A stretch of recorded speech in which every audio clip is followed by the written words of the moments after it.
உங்களுக்கான இன்றைய வாக்குத்தத்தம்.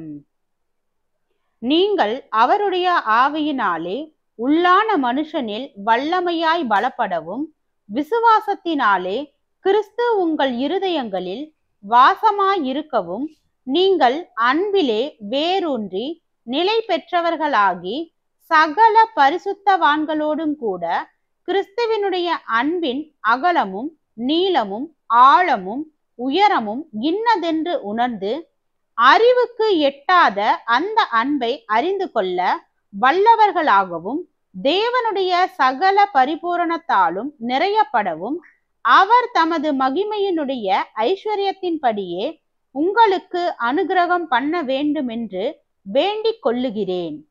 நாம் வேண்டிக் கொள்ளுகிறதற்கும் நினைக்கிறதற்கும் மிகவும் அதிகமாய் நமக்குள்ளே கிரியை செய்கிற வல்லமையின்படியே நமக்கு செய்ய வல்லவராகிய அவருக்கு சபையிலே கிறிஸ்து இயேசுவின் மூலமாய் தலைமுறை தலைமுறைக்கும் சதா காலங்களிலும் மகிமை உண்டாவதாக.